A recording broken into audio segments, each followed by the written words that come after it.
लंबी आयु व्यतीत करने पाओगे। अगर आप चाहते हो कि हम लंबी उम्र पाए तो हमें अपने माँ बाप की इज्जत और सेवा करना होगा। अगर हम अपने माँ बाप का आदर करेंगे तो परमेश्वर हमारी उम्र को बढ़ा सकता है। यहेजकेल नबी मरने पर था, यहेजकेल नबी वो मरने पर था, खाट पे पड़ा हुआ था। परमेश्वर ने अपने नबी को भेजा, उसके पास यशायाह को भेजा और उसको कहा कि जा उसको बोल दे अब तू मर ही जाएगा, तू नहीं बचेगा। अपने रिश्तेदारों को मिल ले, अपने अंगी संगी जो भी हैं उनके साथ बातचीत कर ले, क्योंकि अब तू नहीं बचेगा, तू मर ही जाएगा। तो यहेजकेल नबी जो है वो परमेश्वर से प्रेम करने वाला नबी है, परमेश्वर से बेहद प्रेम करने वाला और उसके मार्गों के ऊपर चलने वाला, उसकी विधियों को मानने वाला नबी है। अब जब यशायाह ने उसको बोल दिया कि अब तू नहीं बचेगा, तो यहेजकेल को बहुत दुख हुआ। वो खड़ा हुआ, दीवार की तरफ अपना मुंह करके गिड़गिड़ा करके प्रार्थना करने लगा। बिलख बिलख कर उसने प्रार्थना की, आंसू बहा करके बिलख बिलख कर बहुत संगीन तरीके से उसने परमेश्वर के साथ विलाप करके प्रार्थना करना शुरू किया। पता क्या हुआ? परमेश्वर ने उसकी प्रार्थना को सुन लिया, उसके रोने को सुन लिया और फिर से यशायाह नबी को भेजा, जा मेरे बंदे को जाके बोल कि मैंने तेरी उम्र 15 साल और बढ़ा दी है, मैंने तेरी उम्र को 15 साल और बढ़ा दिया है। परमेश्वर उम्र को लंबी कर सकता है। हम हाथों की रेखाएं देखते हैं, पंडित लोग हाथ की रेखा देख के बोलता है आप इतने साल तक, आपकी उम्र इतने साल तक हो सकती है, इसके बाद आपको खत्म हो जाओगे। बहुत सारी बातें पंडित हाथ देख करके बताते हैं, लेकिन परमेश्वर हमारा सच्चा और जिंदा परमेश्वर है, वो हाथ की रेखाओं को बदल देता है। आपके हाथ की रेखाएं भी बदल सकती हैं अगर परमेश्वर चाहे। वो यहेजकेल नबी जो था उसका मरने का समय आ गया था। सबो उपदेशक में अगर हम जाते हैं तो वहां पे लिखा है एक दिन पैदा होने का है, एक दिन मरने का है, एक दिन खुशी मनाने का है, एक दिन रोने का है। जब बच्चा पैदा होता है तो उसके मरने की डेट भी उसी समय वहां पे तय हो जाती है कि ये बच्चा कब वापस हमारे पास आएगा। जब वो समय पूरा होने वाला होता है, मरने की डेट नजदीक आती है, तो परमेश्वर मैसेज देता है कि जा बोल दे उसको, क्योंकि मेरा नबी है वो, उसको बोल दे अब तू नहीं बचेगा, अब तू मर ही जाएगा। लेकिन उसने विलाप करके प्रार्थना की तो परमेश्वर को तरस आया, परमेश्वर ने 15 साल उसकी उम्र को बढ़ा दिया। क्या वो हाथ की रेखा काम कर सकती है? क्या कहां गई वो हाथ की रेखा? हालेलुया। अगर आप चाहते हो कि आप दरियाजू जियो, आपकी उम्र लंबी हो, तो हमें अपने माँ बाप की इज्जत करना, अपने माँ बाप की सेवा करना बहुत लाजिम हो जाता है। तभी परमेश्वर प्रसन्न होकर के आपके ऊपर दया कर सकता है। हालेलुया। अगर निर्गमन के 20 चैप्टर में जाएं और 12वें वचन में जाएं तो वहां पे भी आपको यही मिलेगा, तू अपने माँ बाप की इज्जत और आदर कर तो मैं पृथ्वी के ऊपर तेरी उम्र को लंबा करूंगा। अगर व्यवस्था विवरण 5 की 16 में जाएं तो वहां पे भी आपको यही सेम वचन मिलेगा कि तू अपने माँ बाप का आदर कर, अपने माँ बाप की इज्जत कर तो मैं इस पृथ्वी के ऊपर तेरी आयु को बढ़ा दूंगा। हालेलुया। खोलने की जरूरत नहीं है, वहां पे यही आपको मिलेगा, बाद में घर जाके खोल सकते हो। वचन चौथा 6 का 4 वचन, इफिसियों 6 उसका चौथा वचन क्या लिखा है? हे बच्चे वालों अपने बच्चों को रिस ना दिलाओ। हे बच्चे वालों अपने बच्चों को रिस ना दिलाओ। हम अपने बच्चों को कई बार गुस्सा दिलाते हैं, अपने बच्चों को कई बार रिस दिलाते हैं। वचन कहता है कि ऐसा ना करो, अपने बच्चों को प्रेम करो, बच्चों को गुस्सा ना दिलाओ, बच्चों को इरिटेट ना करो, बच्चों को इरिटेट ना करो, उनसे प्यार से पेश आओ, प्यार से बातचीत करो, प्यार से समझाने की कोशिश करो, बच्चे समझ जाएंगे। कई बच्चे मैं देखता हूं उनको गुस्से से कहोगे तो नहीं मानते हो, अगर प्यार से बोलोगे बेटा ये काम करो तो वो कर देते हैं। गुस्से से बोलेंगे, दबका मारेंगे, अरे ऐसे नहीं करेगा तो तो वो भाग जाएगा, मैं नहीं करूँगा। क्या करोगे आप? पीछे भागोगे उसके? उसमें इतनी एनर्जी है कि वो भाग ही जाएगा। आप भागते भागते गिर भी सकते हो। उससे बेटर ये नहीं है कि आप प्यार से बात कर लो, बच्चे से प्रेम जताओ। बच्चे, मैं चाहता हूँ कि ये काम तुम कर लो, मैं आपको एक चॉकलेट दे दूँगा। तो बच्चे को जब चॉकलेट दिखाई देता है ना, तो कुछ भी करवा लो, बच्चा कर देगा। अगर हम थप्पड़ मार के उसको सिखाना चाहेंगे तो फिर हर बार थप्पड़ से ही काम करेगा। हर बार थप्पड़ से ही वो आपका कहना मानेगा। उसको डांट से, प्यार से समझाने की कोशिश करो तो बच्चा समझने की आदत पड़ जाएगी। जब उसको आदत पड़ जाएगी तो फिर वो प्यार से भी मान जाएगा, दबके से भी मान जाएगा, हर तरह से मान जाएगा। क्योंकि हम नहीं चाहते कि हमारे बच्चे पाप में पड़े। अगर बचपन से उनको पाप में डालना शुरू कर देंगे तो बड़े होते होते वो पाप में ही आदत बन जाएगी उनकी पाप करने की। फिर उनके बच्चे होंगे तो अपने बच्चों को भी वैसे ही ट्रीटमेंट देंगे जैसे आपने अपने बच्चों को ट्रीटमेंट दिया है। इसलिए बच्चों को बहुत सिखाना बहुत जरूरी है, बच्चों को प्यार करना बहुत जरूरी है, बच्चों के साथ समय बिताना बहुत जरूरी है। हे बच्चे वालों, अपने बच्चों को रिस्क ना दिलाओ। अपने बच्चों को कई बार गुस्सा दिलाते हैं, जानबूझ के कई बार बच्चों को गुस्सा दिलाते हैं। कई लोग क्या करते हैं, अपने बच्चों को छेड़ते हैं, उनको मज़ा आता है छेड़ने का। बच्चों को ऐसे ही चूटी काट देना, उसको ऐसे छेड़ देना, बच्चा इरिटेट हो के कुछ कुछ बोलता रहेगा। आप एक तरीके से बच्चे को कुछ कुछ सिखा रहे हो, बोल रहे, आप तो मज़ा दे रहे हो। जब वो इरिटेट होकर बोलता है आपको मज़ा आता है, आपको तो मज़ा आ रहा है, लेकिन बाद में जो वो बच्चा आपको मज़ा सिखाएगा ना, वो फिर आपसे सैड नहीं हुआ। इसलिए अननेसेसरीली आप अपने बच्चे को इरिटेट ना करो, बच्चे को बिना वजह से छेड़खानी ना करो, बच्चे को थोड़ा सा सीधे से रहना सिखाओ कि बच्चा भी इस तरह की हरकतें ना करे। जब हम अपने बच्चे को रिस्क दिलाते हैं, जब अपने बच्चे को गुस्सा दिलाते हैं, तो पता क्या है, बच्चा कई बार गुस्से में आपको क्या क्या बोल देता है। आपको शायद खुशी होती है कि मुझे तो मज़ा आ रहा है, लेकिन वो बच्चा आहिस्ता आहिस्ता बहुत कुछ गलत सीख रहा है। जब वो बड़ा हो जाएगा तो वो आदतें उसके जीवन में बनी रहेंगी, फिर आपके लिए बहुत बड़ी मुश्किल हो जाएगी। कुलस्यों 3 बाब उसका 21वां वचन।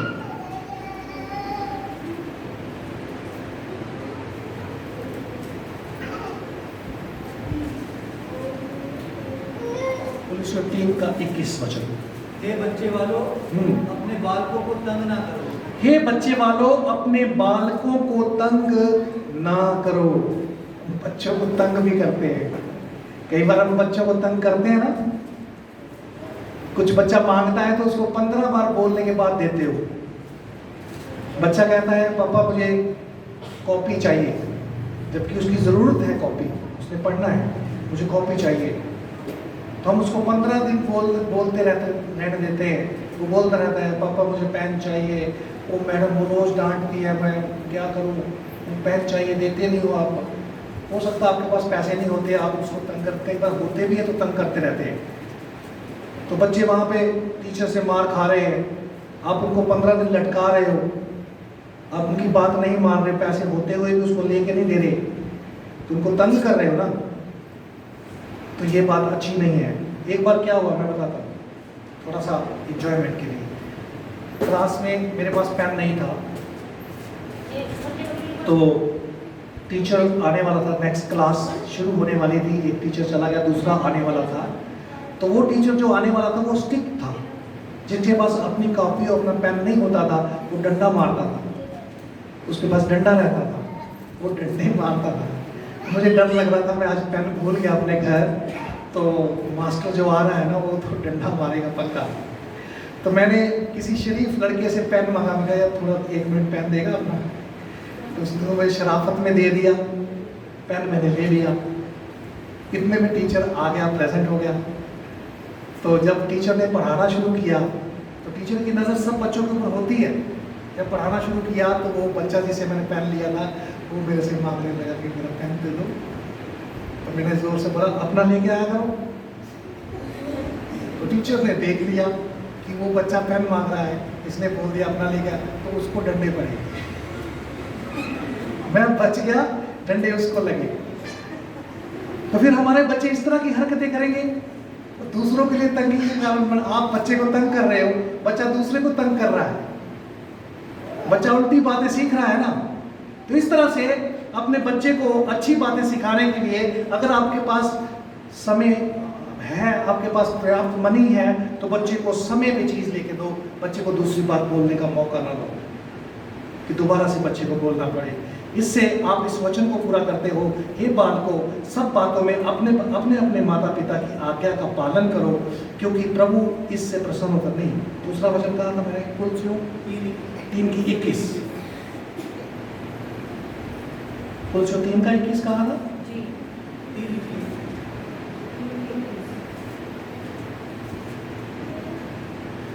हे बच्चे वालों, अपने बालकों को तंग ना करो।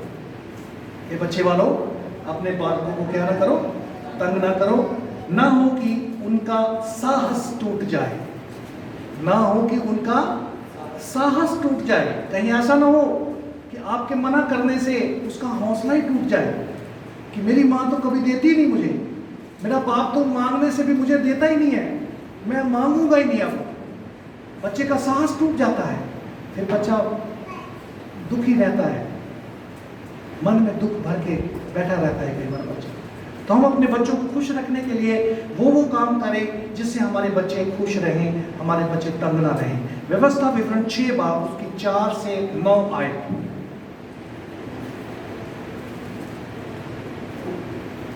व्यवस्था विवरण 6 बाब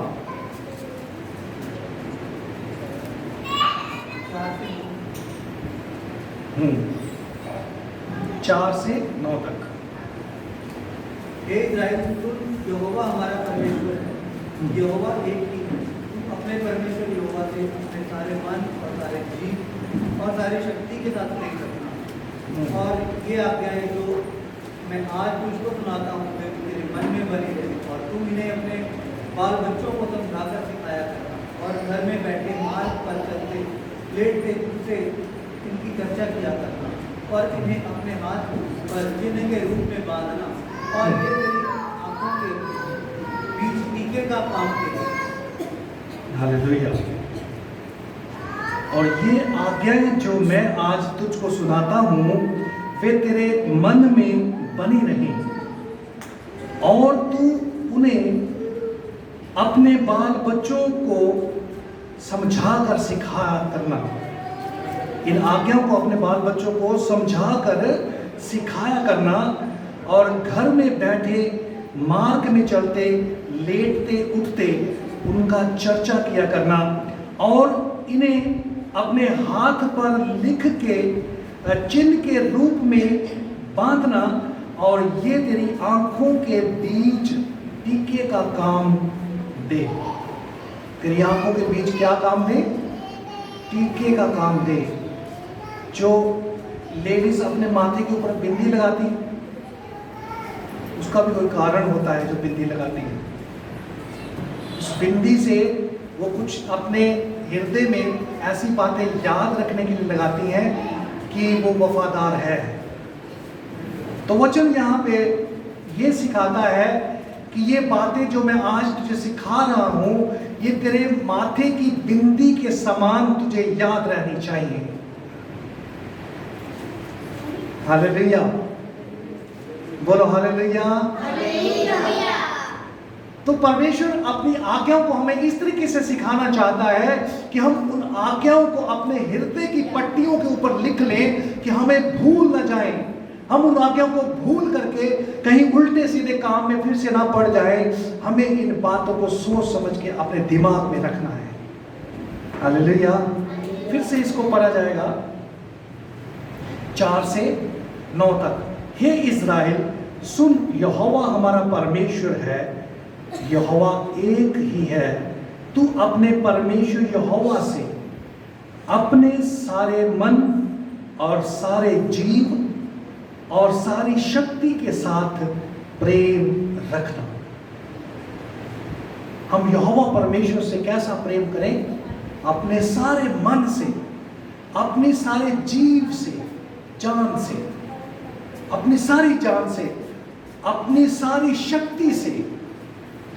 कहने का मतलब है कि हर तरह से हम परमेश्वर से ऐसा प्रेम करें कि परमेश्वर की आशीषें, बरकतें हमारे ऊपर खुल जाएं।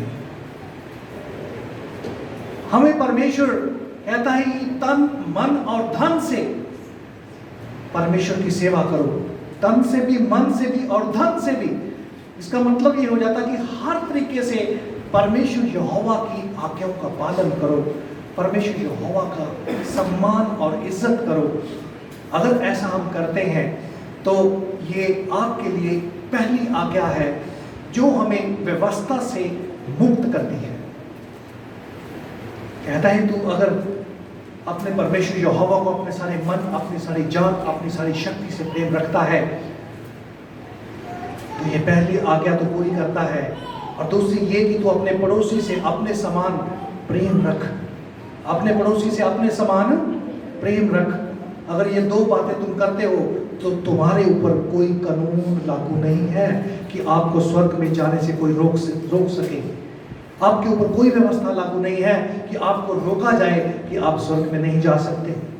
अगर ये दो आज्ञाएं आप मानते हो तो परमेश्वर आपसे प्रसन्न है, परमेश्वर आपको प्यार करता है, परमेश्वर आपको चाहता है, परमेश्वर आपको बेहद प्रेम करता है।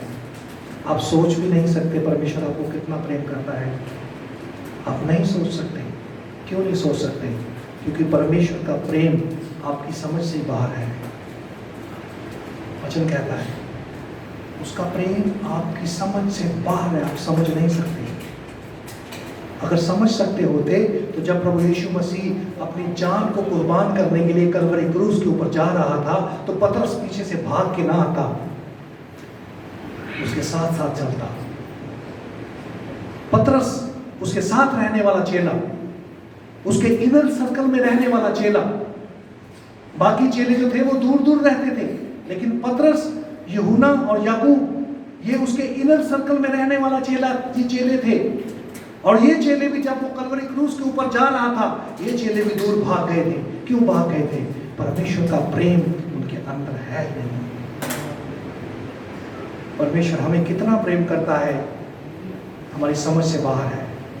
ऐसा वो ऊर्जा उसने डाला ही नहीं है जिसे तुम समझ सको कि परमेश्वर आपको कितना प्रेम करता है। आप जब पाप में थे, आप पाप में मरे हुए थे, तो परमेश्वर ने आपके ऊपर तरस करके अपने पुत्र को इस जगत में भेज दिया कि तू जा मेरे बनाए हुए इंसान के लिए अपनी जान कुर्बान कर दे, अपना खून बहा दे वहां पे, क्योंकि तेरे खून बहाने से ही वो आदम बच सकता है।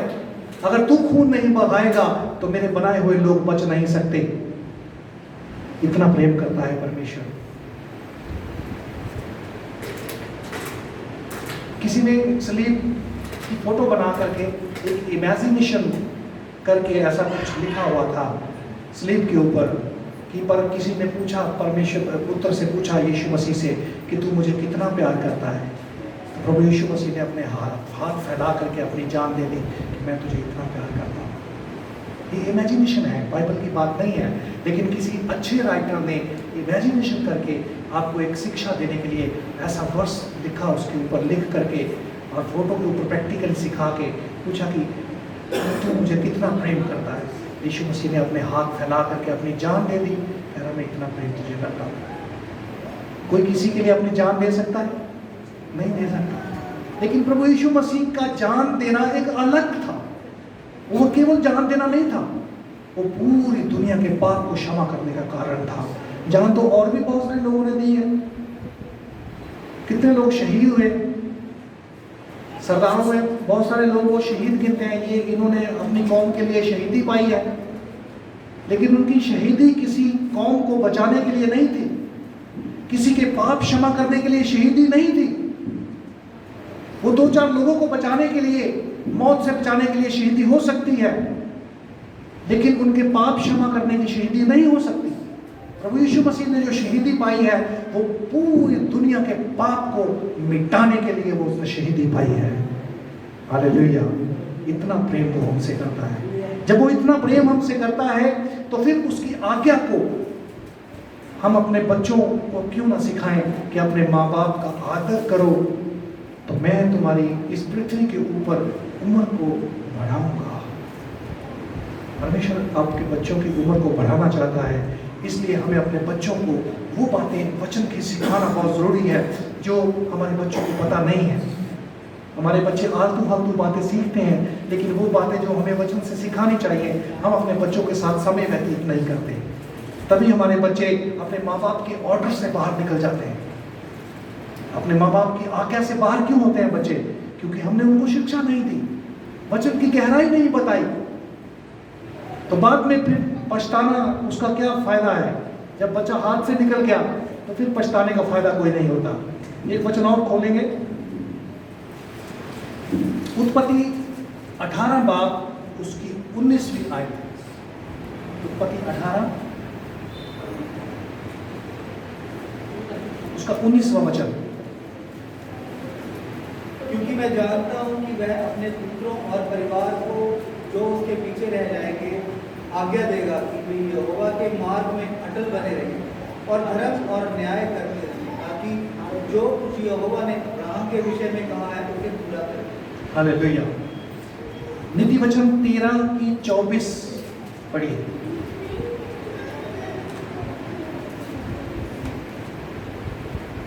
जो बेटे पर छड़ी नहीं चलाता वह उसका बैरी है, परंतु जो उससे प्रेम रखता है वह यत्न से उसको शिक्षा देता है। वह यत्न से उसको शिक्षा देता है। छड़ी चलाना एक उम्र है, उसमें आप बच्चे पे छड़ी चला सकते हो, लेकिन आपको उसको अच्छी शिक्षा भी देना है। केवल छड़ी चला देने से काम नहीं चलता, अच्छी शिक्षा भी देना है। कई पेरेंट्स जो है ना, वो बच्चों को मारना ही चाहते हैं, बस बच्चे को मारना पीटना है और अपना हुक्म मनवाना है, बस अच्छी शिक्षा देते नहीं है। उनको वचन की गहराई बताते नहीं है, वचन की बातें सिखाते नहीं है, तो वो बच्चे बाद में ढीठ बन जाते हैं। जब वो उम्र निकल जाती है तो मार का तो असर होगा नहीं। फिर अगर वचन सिखाया है तो फिर वो वचन का असर उसके ऊपर रहेगा। हालेलुया। 22 की 6 आयत, नीति वचन 22 उसका 6वां वचन।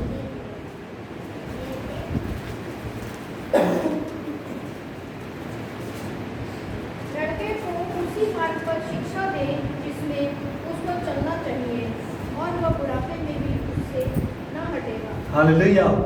बच्चे को हमने ऐसी शिक्षा देनी है कि बूढ़ा होने तक आपकी इज्जत करने वाला बना रहे। जब हम बचपन में बच्चे को ऐसा सिखाया है कि हमने अपने माँ बाप की इज्जत करनी है, तो वो बूढ़ा होने तक भी अपने माँ बाप की इज्जत करना नहीं छोड़ेगा, क्योंकि उसको वचन का डर उसके अंदर रहेगा। बहुत सारे ऐसे लोग मैं देखता हूं जो अपने माँ बाप को सही से प्रेम नहीं करते।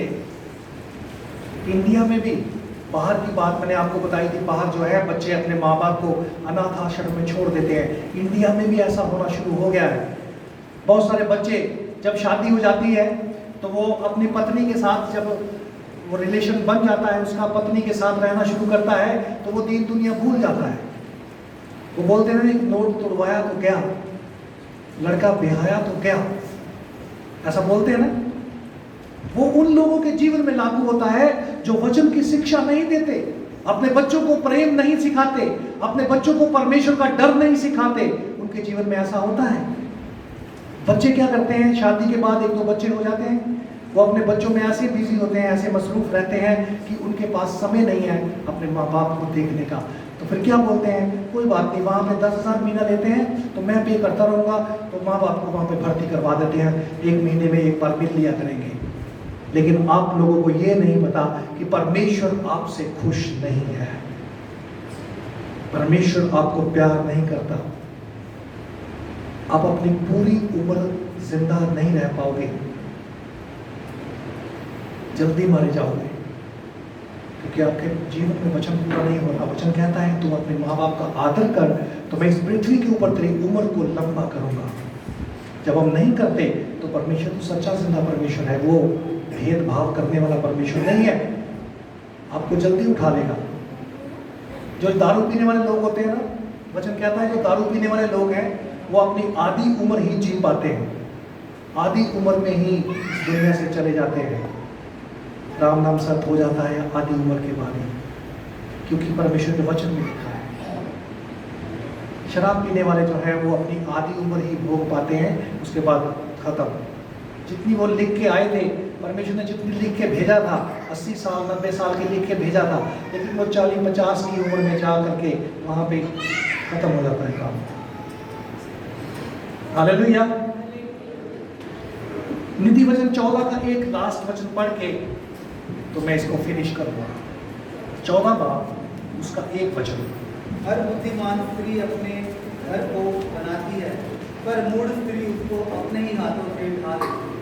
सुनिए ध्यान से, ये बहुत ही सोचने और समझने की बात है। इसके ऊपर गौर करने की जरूरत है कि क्या लिखा है वचन में। नीति वचन में सुलेमान ने एक बड़ा गहरा वचन यहाँ पे लिखा है। जो लोग इस बात के ऊपर गौर करते हैं वो लोग मार नहीं खाते, वो कामयाबी की ओर बढ़ते हैं। क्या लिखा है, फिर से मैं पढ़ता हूं, ध्यान से सुनिए। हर बुद्धिमान स्त्री अपने घर को बनाती है। हर बुद्धिमान स्त्री अपने घर को क्या करती है? एक बुजुर्गों की बात मेरे को याद आती है। बुजुर्ग बताते होते थे, कह रहे कि अगर औरत घर को बनाने वाली हो, बंदा चाहे जितना मर्जी उजाड़ दे, अगर औरत घर को बनाने वाली है तो उसका घर वाला चाहे रेडी भर भर के बाहर फेंकना शुरू कर दे, घर बर्बाद नहीं होगा।